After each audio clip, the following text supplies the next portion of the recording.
মানুষই যখন থাকা দায়, সেখানে পশু পাখি তাদের অবস্থা আরো ভয়াবহ। আমরা একটি উদ্ধারকারী দল কিংবা ত্রাণ দিতে এসেছেন এরকম একটি দলের সঙ্গে আমরা ফেনী যে সদরের প্রত্যন্ত এলাকাগুলোতে আমরা যাওয়ার চেষ্টা করেছি। এর মধ্যে আমরা লক্ষ্য করেছি একটি কুকুর ভেসে বেড়াচ্ছিল, কারণ যেখানে যাওয়া যাচ্ছে সেখানে পানি, ফলে তার জন্য নিরাপদ যে জায়গা সেটির আসলে জায়গা নেই। এবং এই যে যে ত্রাণ দিতে এসেছেন এই দলটি, তারা এই কুকুরটাকে টেনে তুলে খাবার দেওয়ার চেষ্টা করেছেন। তো আমরা একটু তাদের সাথে কথা বলতে চাই যে কি অবস্থার মধ্যে থেকে কুকুরটাকে উদ্ধার করলেন। আমরা দেখলাম আমরা পানিতে আসতেছে, তখন আমরা অনেক চেষ্টাতে এটা উদ্ধার করলাম আর কি। পানিতে অনেক কষ্ট পাচ্ছে, আমরা দেখতেছি আর কি, এটা আর কি। যে কথা বলছি যে দারুণ মানবিক যে বিপর্যয়, সেই বিপর্যয়ের মধ্যে মানুষই যেখানে খাবার পাচ্ছে না, উঁচা জায়গা পাচ্ছে না, সেখানে পশু পাখি কিংবা কুকুর, তাদের জন্য আরো ভয়াবহ অবস্থা।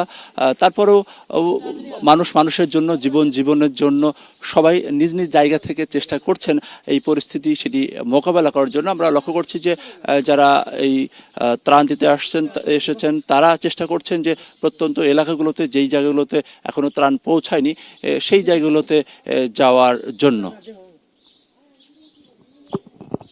আচ্ছা, তো আপনারা তো কুকুরটাকে উদ্ধার করলেন, এরপরে কি করবেন? যে কুকুরটাকে যে একটা শুকনো জায়গায় যেখানে এটা বাঁচতে পারবে বা থাকতে পারবে, ভালো একটা জায়গায় নিয়ে আমরা এটাকে ছেড়ে দেবো। কারণ এটা মনে হচ্ছে এটা ক্ষুধার্ত বা অনেক ভয় পাইছে বা অনেক ঠান্ডা লাগতেছে। মনে হয় যে 2-1 দিন ছিল পানিতে, এই কারণে অনেক অবস্থা বেশি খারাপ, এই কারণে আর কি বড় ভাই ওটাকে উঠিয়ে নিল আর কি। তো আপনারা তো বিভিন্ন জায়গায় ঘুরছেন, পরিস্থিতি কি দেখছে, কেমন অবস্থা দেখছে? যে মানুষের যে বিশেষ করে যেগুলো হচ্ছে গবাদি পশু, যে ছাগল গরু, ওগুলোর অবস্থা বেশি খারাপ। কবুতর, তারপর হচ্ছে যে হাঁস মুরগি, ওগুলো অনেক জায়গায় জায়গায় মরে বাঁচা রয়েছে, এরকম একটা পরিস্থিতি। তো এটা নিয়ে খুবই খারাপ লাগছে, মায়া লাগতেছে যে আসলে সবাই তো আশা থাকে, স্বপ্ন থাকে কিছুকে ভালো কিছু করার জন্য, এই স্বপ্নই ভাবে সব কিছু নষ্ট হয়ে যাবে, এটা আর কি জন্য খারাপ লাগে আর কি।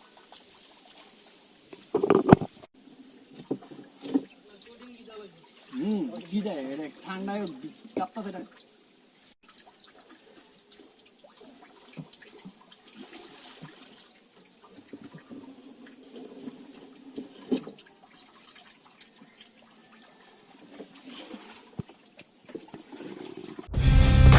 কালার এক্সপার্ট, জর্জ স্যাপ এবং মাইল্ড অন হ্যান্ডস টেকনোলজি সমৃদ্ধ অরিক্স ক্রিস্টাল ওয়াশ আপনার লন্ড্রি এক্সপার্ট।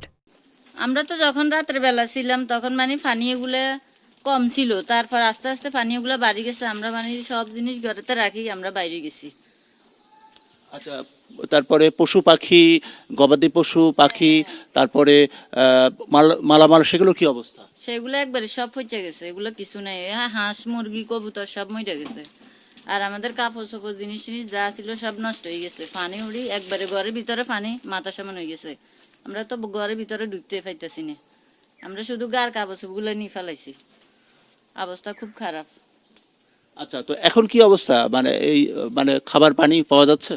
না, খাওয়ার পানি এত বেশি পাওয়া যাচ্ছে না। এই যে একজন আসি এমনি দিয়ে গেছে কিছু, মানে বাকুইরা কিছু দিছে, আর আপনারা এটাই দিছেন, আমরা আর পাইনি কিছু। আচ্ছা, আর মোমবাতির কি অবস্থা? মোমবাতি হ্যাঁ দিয়ে গেছে, একজনে আসি এসে দিয়ে গেছিল। আচ্ছা, ওকে, আচ্ছা, হ্যাঁ, যাবো। পরিস্থিতি এতটাই ভয়াবহ, মানুষই যেখানে থাকতে পারছেন না, সেখানে গবাদি পশু, হাঁস মুরগি, সেগুলো ওকে টিকিয়ে রাখা সেটি আরও দুরূহ ব্যাপার। আর এখানে ফসলের ক্ষয়ক্ষতি সেটি বলার আসলে অপেক্ষা রাখে না। পুরো বাড়িঘরই যেখানে পানি উঠে গেছে, সেখানে মাঠকে মাঠ একেবারে শুধু পানি আর পানি। এরই মধ্যে চেষ্টা হচ্ছে যে এই পরিস্থিতি মোকাবেলা করে টিকে থাকাই এখন সবচেয়ে বড় চ্যালেঞ্জ এই ফেনীবাসীর জন্য।